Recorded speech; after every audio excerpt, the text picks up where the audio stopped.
proponents of the American creed and way of conduct. Speaking to Iranian media, Major General Mohsen Razai, a senior military advisor to Moshtaba Khamenei, warned that Iran will shift its full-scale offensive and destructive phase if the U.S. continues its strikes for another 2 to 3 days. Iran's military has released fresh footage of missiles being launched in response to what it described as a U.S. aerial incursion into Iranian territory. Officials say U.S. strikes damaged at least 4 roads in Iran's southern Hormuzgan province. And on the other hand, Iran's Fars news agency quoted a security official as saying that the UAE should immediately evacuate airports in Dubai and Abu Dhabi, as well as the ports of Fujairah and Jebel Ali, if the U.S. attacks Iranian civilian infrastructure. The latest exchange of fire has sharply escalated tensions across West Asia. The Secretary General of the Gulf Cooperation Council has condemned recent Iranian attacks on civilian facilities, calling them, quote-unquote, war crimes. Meanwhile, Iranian Health Ministry said that nearly 50 have been killed and over 500 wounded in U.S. strikes since 27th of June. The Health Ministry spokesperson added that 5 women and 2 children are among the dead, while over 35 remain hospitalized from the attacks.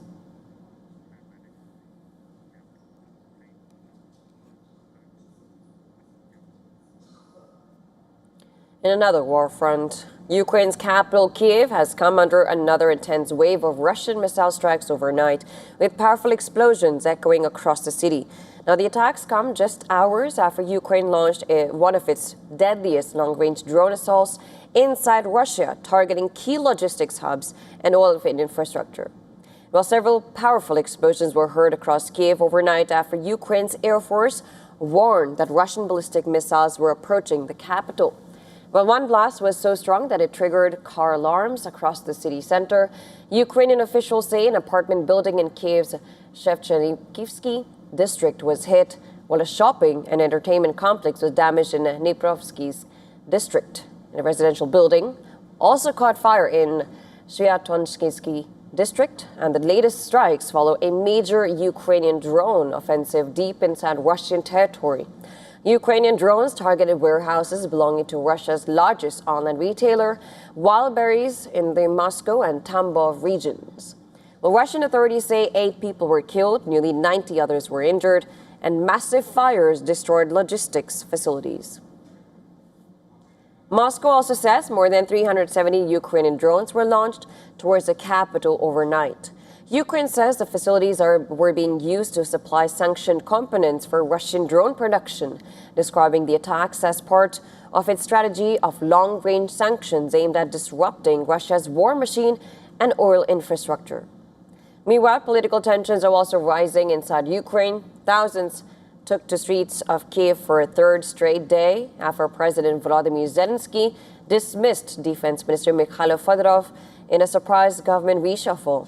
Protesters have also demanded the resignation of Army Chief Alexander Sykhy, accusing the military leadership of resisting reforms. And responding to the unrest, President Zelensky acknowledged public concerns and hinted that changes within the armed forces could be announced very soon.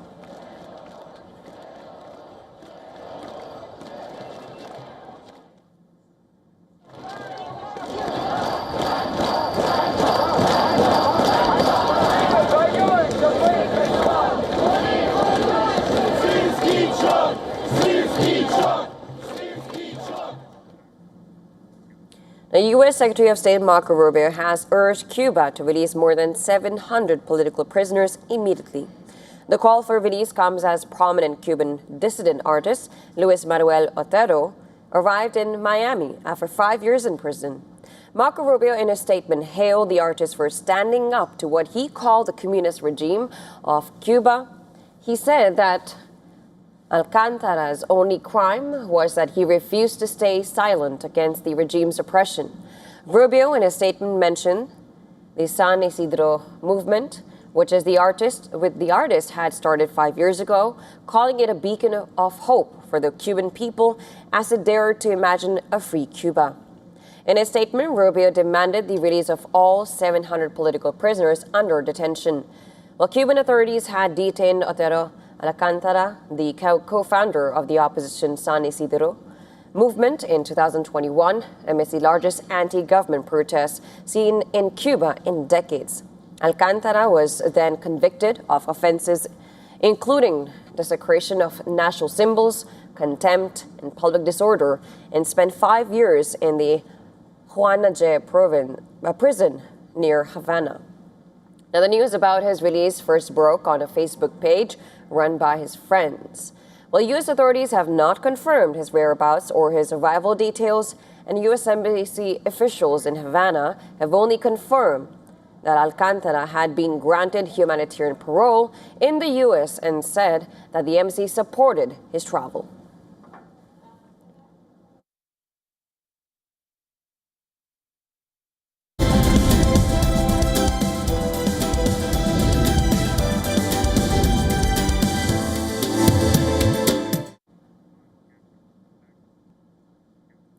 Well, global shipping is caught in a pincer squeeze, and the numbers are telling the story.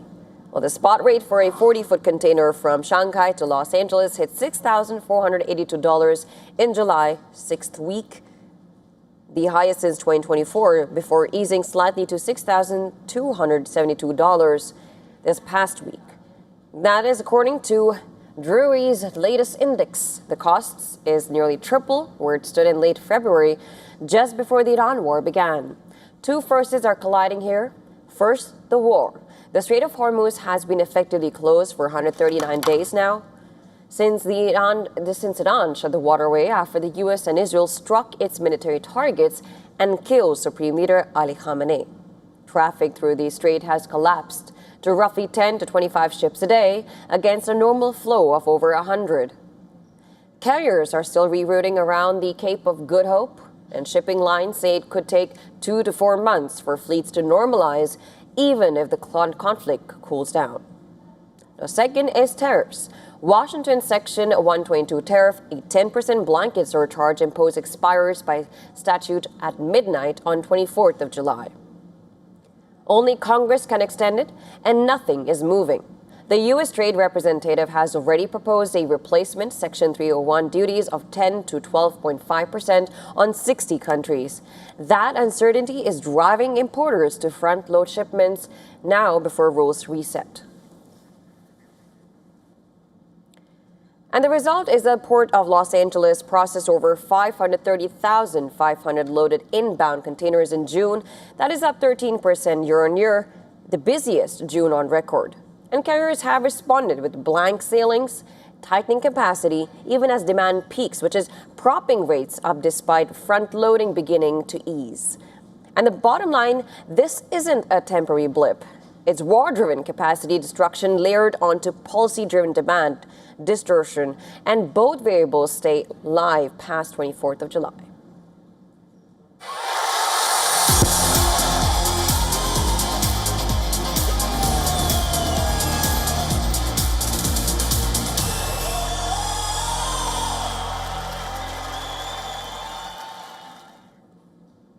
And despite crashing out of the FIFA World Cup 2026 in the semi-finals, both England and France had to fight to the death to secure a bronze medal in an intense 10-goal thriller. That saw the Three Lions eclipse the Le Blues 6-4 in third-place playoff. It was an evening filled with absolute chaos in Miami. Though a World Cup final was no longer at stake, neither England nor France refused to stay down in what turned out to be a high-scoring roller coaster of a game. As dark clouds assembled across the Hard Rock Stadium, English fans were breathing fire down the neck of the team's manager, Thomas Tuchel.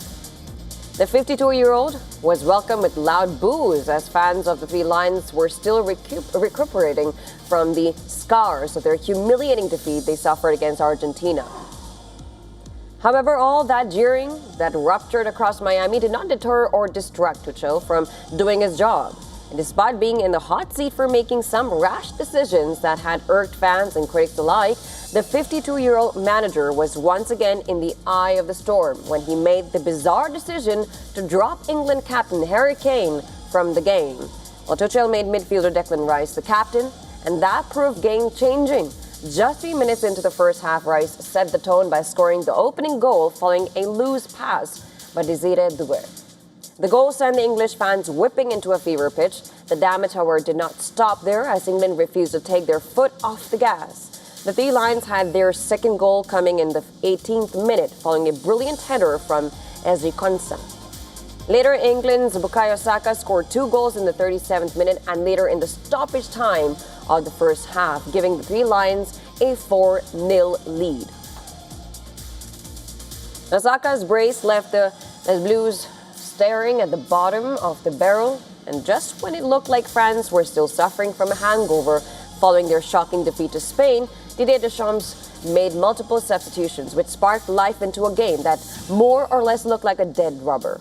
Well, just 9 minutes into the second half, France came roaring back after Kylian Mbappe scored a goal in the 46th minute, followed by another from Bradley Barcola in the 54th minute. Mbappe followed it up with another goal in the 66th minute, reducing the deficit to 4-3. However, England had their tails up again in the 87th minute after Bukayo Saka scored a hat-trick that came in the form of a penalty. Though France's Ousmane Dembele brought down the deficit again, England's Jude Bellingham responded with a late goal in the stoppages that saw the Three Lions secure the bronze medal. Now, England have managed to secure their best result at the World Cup since winning the tournament in 1966.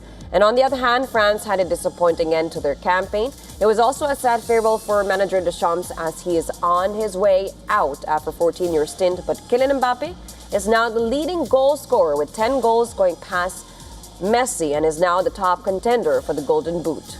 He is also the highest scorer in the tournament's history with 22 goals.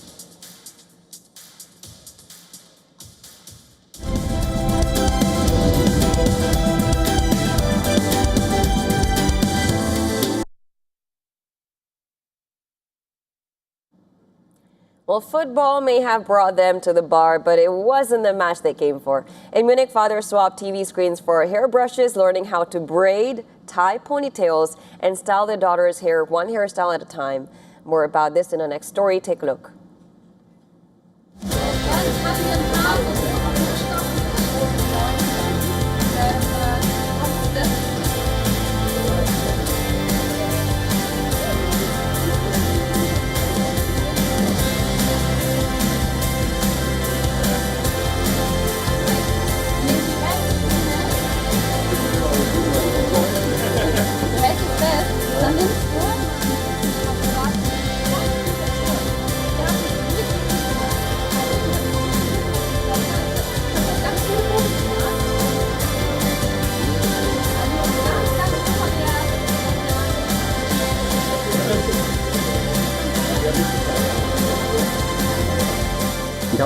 I had been looking for an event like this for a long time. Then, by chance, I stumbled upon it and said to myself, I have to go. Not going wasn't an option, and thank God it worked out.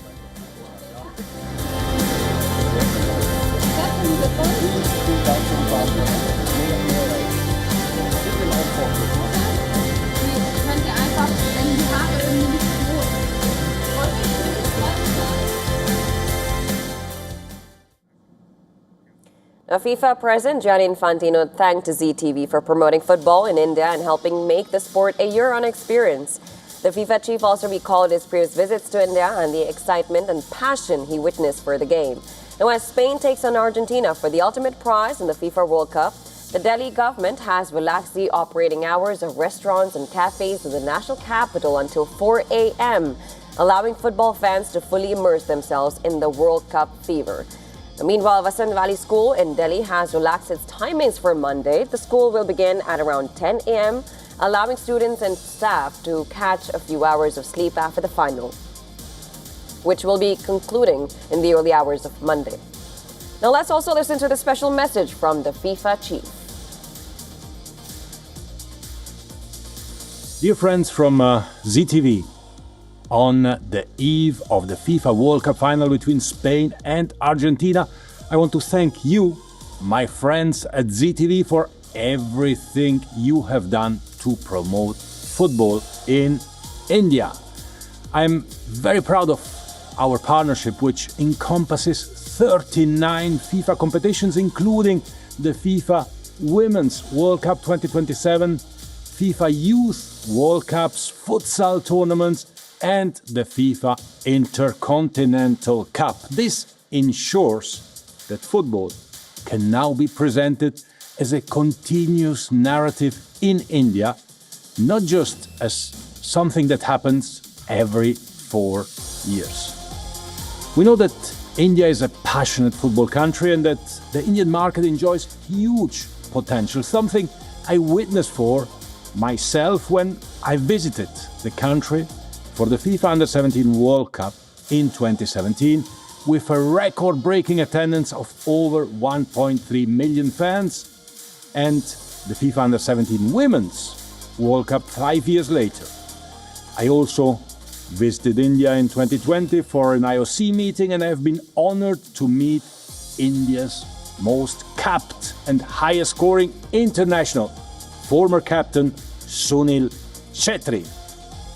And your beautiful country has been very much present at the FIFA World Cup 2026 with players of Indian heritage representing other national teams, including New Zealand, Australia, Qatar, and the Democratic Republic of Congo.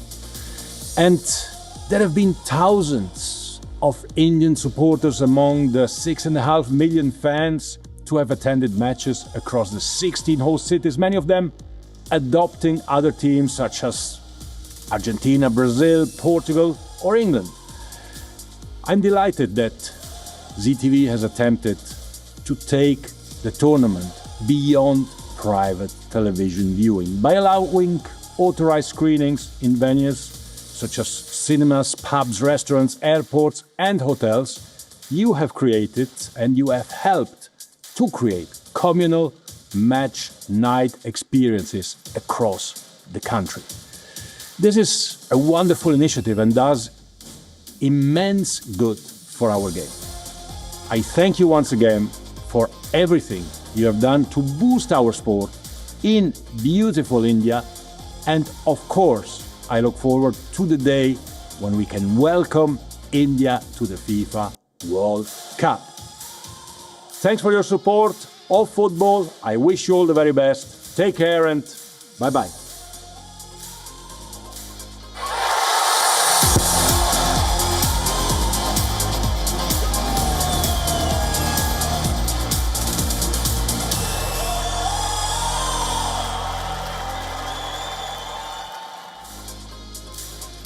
Well, that's all on this broadcast, but news and updates will follow on after a very short break, of course. Defending champions Argentina take on Spain in the 2026 FIFA World Cup final today, 19th of July. Just a reminder to our viewers in India, you can watch the match final live on Z5. Tune in and don't miss the biggest night of football.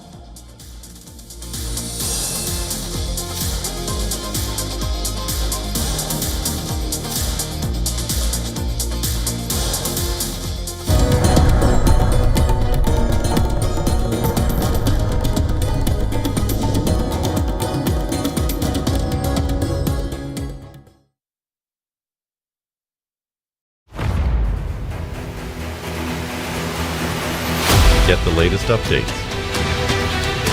Breaking news. Credible, clear, continuous. Experts across aisles. Diverse voices, one platform. WION World is one. Know more, understand better, think ahead. Hello and a very warm welcome. You are watching Gravitas with me, Molly Gambhir.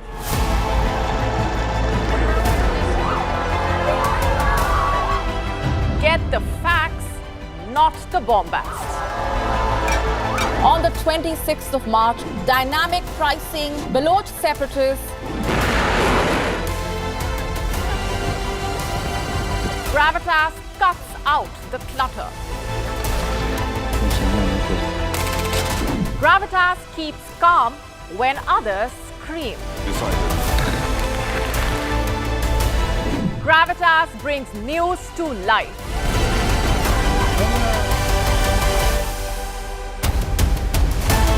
Weekdays 9 p.m. IST, 3:30 p.m. GMT. Gravitas, seeing is believing.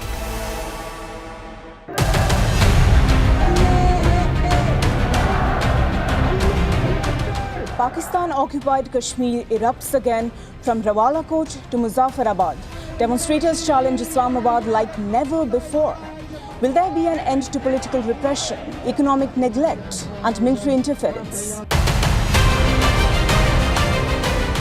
Bangladesh battles one of its deadliest floods. At least 54 people have died in monsoon-related incidents, while more than 1 million people have been affected and thousands displaced.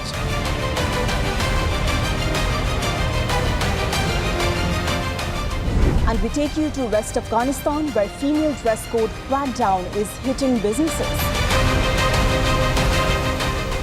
All this and much more with me, Kripa, on Inside South Asia. From roads that don't just carry traffic, but talk to the cars driving on them. To artificial intelligence helping an artist defy the limits of ALS. From AI systems guiding rescuers through disaster zones where every second counts, to the next generation of robots that don't just move but express, respond, and connect. The future of technology isn't just getting smarter, it's changing how we live. All this and more in this episode of Tech It Out at These Times. The Israeli drone is above our heads all the time in Lebanon.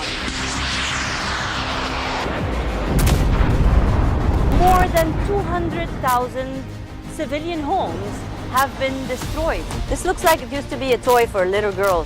Can't but wonder while I'm walking between all of this rubble, how many lives were destroyed, how many kids were traumatized, how many women lost their families. If this isn't a war crime, then what is? From the southern suburb of Beirut, I'm Radi Francis for WION The World is One. In this rapidly changing world, is your health keeping pace? Best practices and breakthroughs busting the hype with real insights. The timeless power of yoga and ancient healing. Good food, good mood. Small steps, big impact. Your health matters. Only on WION World is One. Because nothing matters more. Campaigns, elections, alliances, controversies, and power play. Stories that analyze global and domestic politics. A dedicated show with varied perspectives, expert take, citizens' voices, detailed ground reports, and in-depth coverage from political corridors of the world. This is Race to Power, only on WION. WION, India's global voice, the channel that brings you the biggest stories from across the world through India's lens. Now available in more than 190 countries worldwide, because we believe that the world is one. Watch us in Africa, Europe, USA and Canada, South America, Asia Pacific, Middle East and North African regions. Also available on these digital platforms across the world. WION, World is One.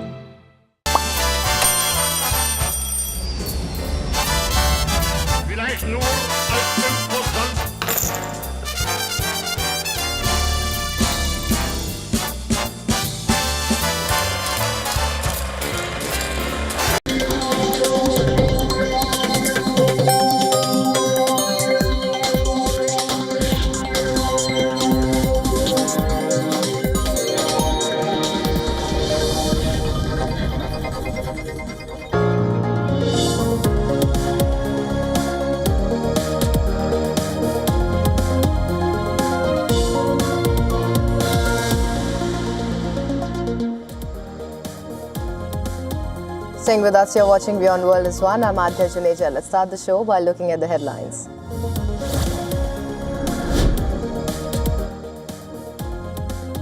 The US announces fresh airstrikes on Iran, saying the operation is meant to punish the Islamic Republic for attacks on American forces in Jordan. Iranian news agencies report explosions in Sirik.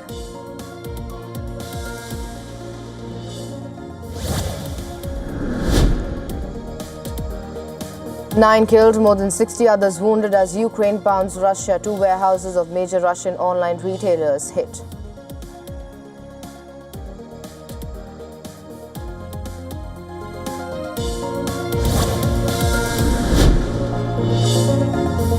Hungarian President Thomas Shulyok agrees to step down, criticizes a constitutional amendment that ends his presidency but says he will sign it as he has no legal recourse to challenge the move.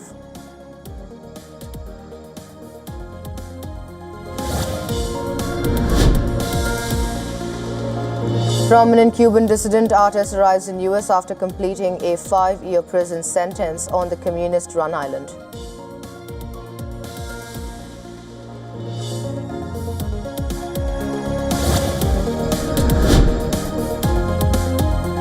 Vaishno Devi pilgrimage temporarily suspended as precautions after weather agency issues flash flood landslide warnings for parts of Jammu and Kashmir. Devotees advised to remain patient.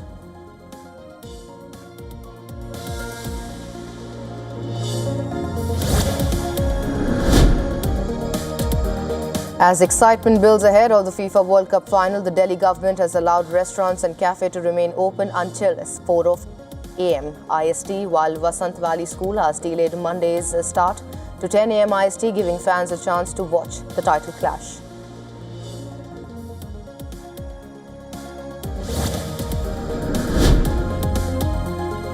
England beat France 6-4 in the third-place playoff of the FIFA World Cup 2026. England's Bukayo Saka scores a hat-trick, while France's Kylian Mbappe became the highest scorer in the tournament's history.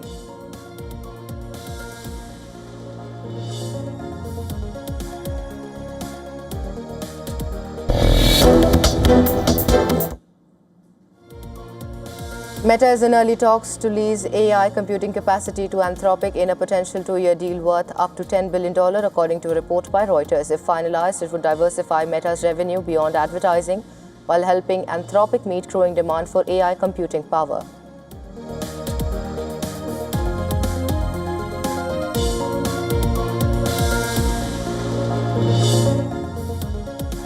The United States has launched new airstrikes to punish Iran for attacks against U.S. forces after 2 American service members were killed in Jordan in an Iranian missile and drone attack. Well, these are the first military deaths since renewing its hostilities with Tehran.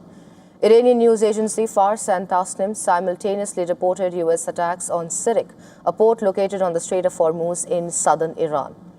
U.S. Central Command said that the strikes began at 6 a.m. Eastern Time and are designed to further degrade Iran's ability to threaten commercial shipping in the Strait of Hormuz and swiftly punish Islamic Revolutionary Guard Corps officers and forces who launched attacks against American service members in Jordan. CENTCOM had earlier stated that the troops were killed while U.S. and allied forces were defending against an Iranian missile and drone barrage. 1 U.S. service member remains missing as search operations continue. The Pentagon also said 4 American personnel were evacuated to hospital in Jordan after the attack. They have since been discharged. Following the attack, Iran's supreme leader issued a fresh warning to U.S. Ayatollah Mujtaba Khamenei said Washington will be taught unforgettable lessons if its attacks continues. In a statement read out in state television, Mujtaba Khamenei said the U.S. strikes have proved that President Donald Trump's signature on a deal is quote-unquote worthless. With this, Khamenei has also accused Washington of breaking its commitments. Well, this comes as Iran suspended its commitments under the Islamabad MOU, accusing U.S. of violating ceasefire with no plans for fresh talks in near future. The repeated breaches of covenant by the Great Satan regarding the Memorandum of Understanding signed between the presidents of Iran and the United States once again proved to everyone this truth, that the signature of the President of the United States is utterly worthless and invalid, and that bullying, hegemonic ambition, and savagery are inseparable components of the American creed and way of conduct. Speaking to Iranian media, Major General Mohsen Rezi, a senior military advisor to Mujtaba Khamenei, warned that Tehran will shift to a full-scale offensive and destructive phase if the United States continues its strikes for another 2 to 3 days. Iran's military has released fresh footage of missiles being launched in response to what it described as a U.S. aerial incursion into Iranian territory. Officials say U.S. strikes damaged at least 4 roads in Iran's southern Hormozgan province. On the other hand, Iran's Fars news agency quoted a security official as saying that the UAE should immediately evacuate airports in Dubai and Abu Dhabi, as well as the ports of Fujairah and Jebel Ali, if the U.S. attacks Iranian civilian infrastructure. The latest exchange of fire has sharply escalated tensions across West Asia. The Secretary General of the Gulf Cooperation Council has condemned recent Iranian attacks on civilian facilities, calling them quote-unquote war crimes.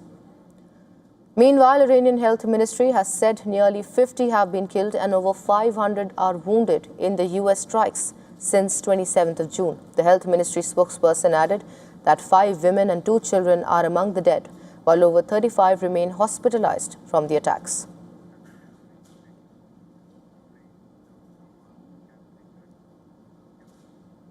Well, moving on now, Hungary's President Thomas Suyuk has announced he will sign a constitutional amendment that brings his own presidency to an end. Well, this move marks another major political shift following Prime Minister Peter Magyar's election victory and his pledge to dismantle the legacy of former leader Viktor Orban.